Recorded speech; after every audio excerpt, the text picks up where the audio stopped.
नाज़रीन अस्सलाम वालेकुम, आपकी खिदमत में एक नई वीडियो के साथ आपका मेज़बान हाज़िर है।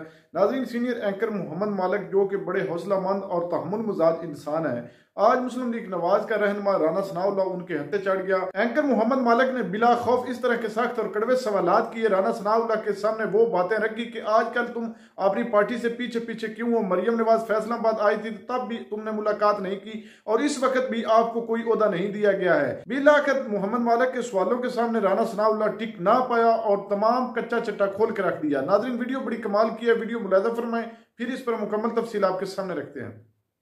तो आप नहीं थे फैसलाबाद में, आप पंजाब के भी उनके हेड हैं पार्टी के, फैसलाबाद आपका शहर है और आप उस मीटिंग में नहीं थे और लोगों ने बड़ा इस पर सवाल उठाया कि शायद आप पार्टी में वहाँ नहीं हैं जहाँ पे थे आज से कुछ माह पहले तक।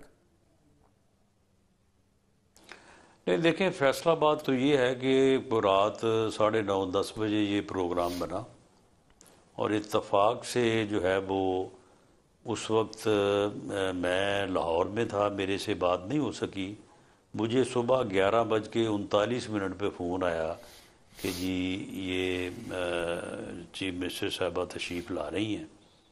तो मैंने डिप्टी कमिश्नर से कहा, मैंने कहा कि मैं तो इस वक्त लाहौर में हूँ, तो मैं इस वक्त तो इस पोजीशन में नहीं हूँ कि मैं अगले 1.5 घंटे में पहुँच सकूँ, तो इसलिए फिर मेरी तरफ से तो आप माजरत कर लें। तो आपको तो ना उसमें तो इससे ज्यादा नहीं। हाँ, मुझे राना साहब एक second sir, just for clarity, तो आपको ना नवाज शरीफ साहब के स्टाफ ने बताया, ना मरियम नवाज के स्टाफ ने बताया, आपको डीसी फैसलाबाद ने सुबह बताया?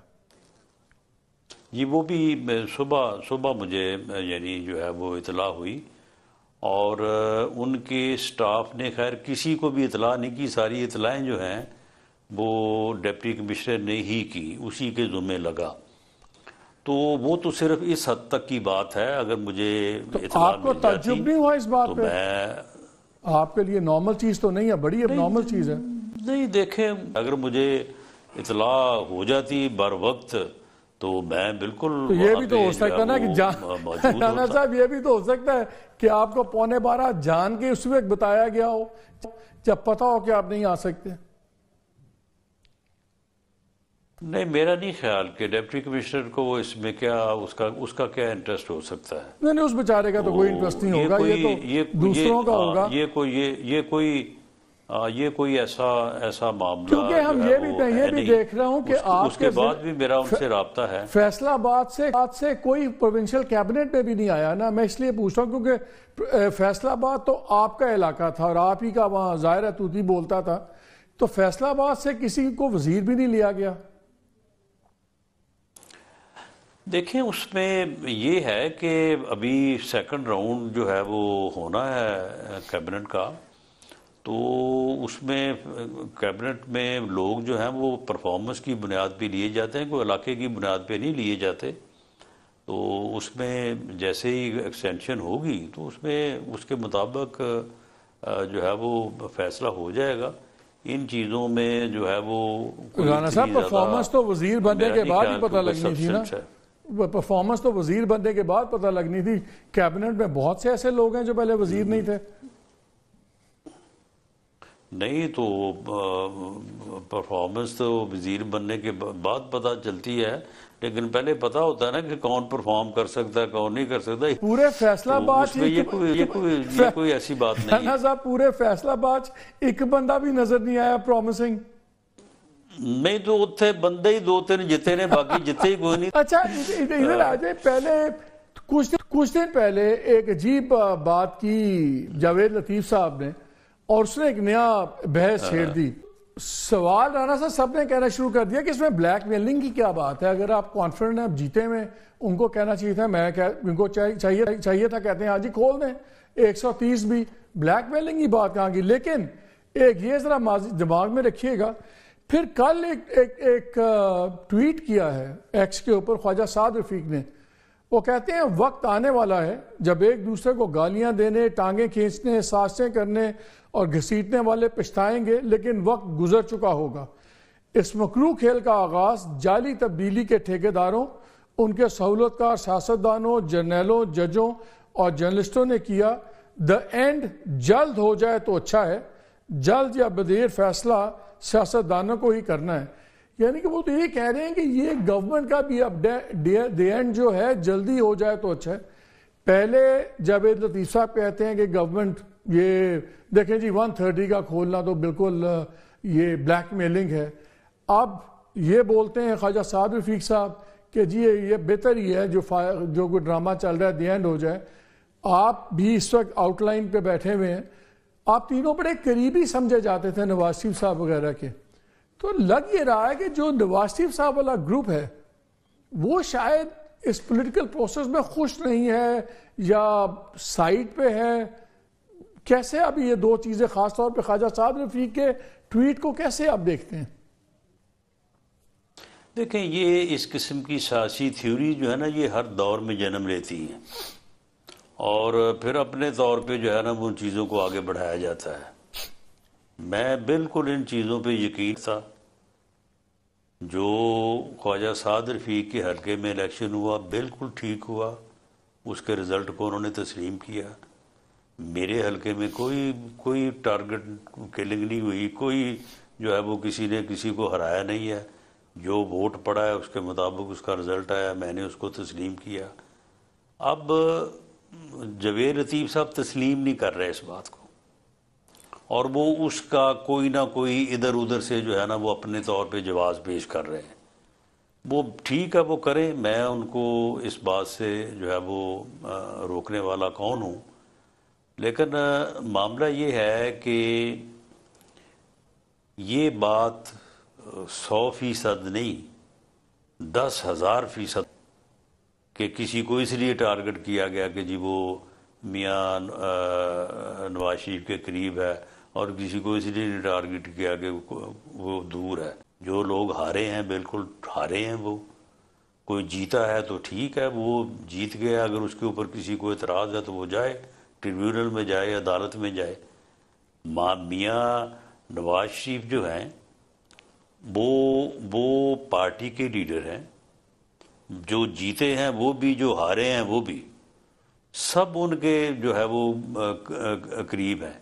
क्या मियाँ शहबाज शरीफ जो है वो हमसे कम करीब है या बाकी लोग जो है वो उनसे कम करीब हैं? सारे करीब हैं उनके, हम भी उनके करीब हैं।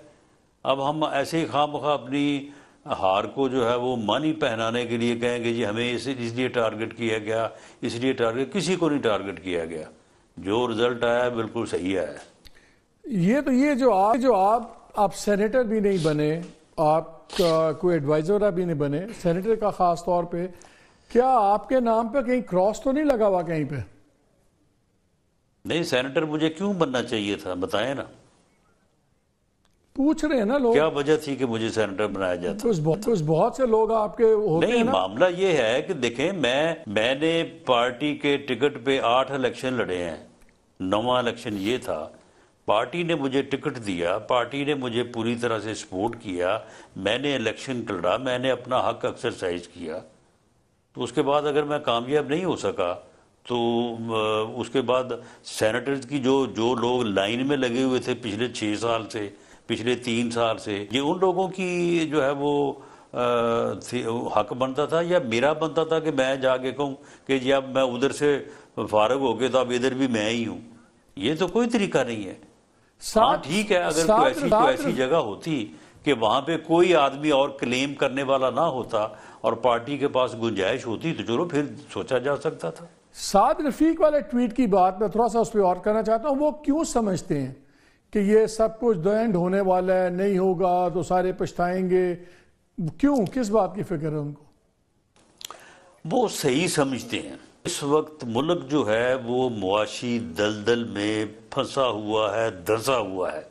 नाज़रीन, आपने वीडियो मुलाज़ा फरमाई है। नाज़रीन, एंकर मोहम्मद मालिक साहब की मैं जुरत को सलाम पेश करता हूँ, जिन्होंने बिला खौफ बड़े तहम्मुल का मुजाहरा करते हुए बड़ी मीठी तरह से राना साहब से सब कुछ उगलवा लिया है। दबे लफ्जों में राना साहब ने सब कुछ बता दिया है कि जिस दिन मरियम नवाज फैसलाबाद आई थी तो मुझे तो बताया ही किसी नहीं ने था। आधा घंटा रहता तो तब डिप्टी कमिश्नर साहब की कॉल आई थी, तो उस वक्त नाज़रीन ये तो वाज़ेह हो गया कि राना साहब को इल्म ही नहीं था और वो लोग इसको बताना ही नहीं चाहते थे। जिस तरह मोहम्मद मालिक ने कहा है कि शायद आपको जानबूझकर बताया नहीं नहीं गया तो ये आप आगे अपनी लाज रखने के लिए कहता है नहीं ऐसा कुछ नहीं है। नाज़रीन ये तो होती है कि अपनी इज्जत रह जाए, लेकिन इस वक्त मुस्लिम लीग नवाज से राना सनाउल्लाह, ख्वाजा साद रफीक, जुवैद लतीफ, इस तरह के और भी रहनुमा हैं जो पीछे पीछे हैं, क्योंकि इनको भी मुस्लिम लीग नवाज जो है वो घास नहीं डाल रही। और इस वक्त मुस्लिम लीग नवाज में भी जो है ग्रुपबाजी चल रही है, दो ग्रुप बन चुके हैं, एक साइड पे नवाज शरीफ और दूसरी साइड पे है शहबाज शरीफ। नाज़रीन लंदन प्लान के तहत जो कुछ होना था वो तो हुआ नहीं, क्योंकि नवाज शरीफ के साथ डील की गई थी कि तुम्हें वजीर आजम बनाएंगे, और राना सनाउल्लाह, ख्वाजा साद रफीक या दूसरे तीसरे जितने भी हैं ये पुराने साथी हैं नवाज शरीफ के। जब नवाज शरीफ जो है वो वजीर आजम नहीं बना तो इनको भी दुदकार दिया गया, और अब जब इनके हाथ कुछ नहीं आ रहा है क्योंकि नए नए चेहरे जो हैं वो आ रहे हैं और जो लाने वाले हैं वो तो पीछे बैक पर बैठे हैं, वो ताकतवर जो अपनी मर्जी से इस मुल्क में सब कुछ करवा रहे हैं। तो नाज़रीन अब राना सनाउल्लाह, जुवैद लतीफ, इनके पास और तो कोई ऑप्शन नहीं है। ये आप प्रोग्राम में बैठकर जो है अपने काले करतूत वो वाजे कर रहे हैं। थोड़े दिनों में इंशाअल्लाह ताला सरेआम जो है ये कहना शुरू कर देंगे। अब तो ये दबे लफ्जों में कह रहे हैं और जुवैद लतीफ तो वाजे अल्फाज में कह रहा है, लेकिन इंशाअल्लाह जल्द राना सनाउल्लाह जो है ये भी सब कुछ उगल देगा। अभी भी इसने दबे लफ्जों में वाजे तो सब कुछ कर दिया है। नाज़रीन इंशाअल्लाह ताला इस भगौड़ी पार्टी का जल्द खात्मा हो जाएगा। अवाम तो पहले भी इनके काले करतूत जानती है, लेकिन अब इनके अंदर से आवाजें उठना शुरू हो गई हैं। इनके थोड़े ही दिन है, अल्लाह ताला इस मुल्क को इन जालिमों से निजात हर सूरत जरूर दिलवाएगा, और अल्लाह ताला इस मुल्क का जो हकीकी लीडर है जिसको अवाम ने मुंतखब किया इमरान खान, वो सरखरू जरूर होगा। इंशाअल्लाह फतह हमेशा सच की होती है, देर है अंधेर नहीं, उम्मीद की किरण हमेशा जिंदा रहती है। अल्लाह ताला बेहतर जानने वाला है। नाज़रीन आपने वीडियो मुलाजा फरमाई है, इस वीडियो के बारे में आपकी क्या राय है कमेंट सेक्शन में अपनी कीमती राय दीजिए, और अगली वीडियो तक अपने मेजबान को दीजिए इजाजत। अल्लाह हाफिज।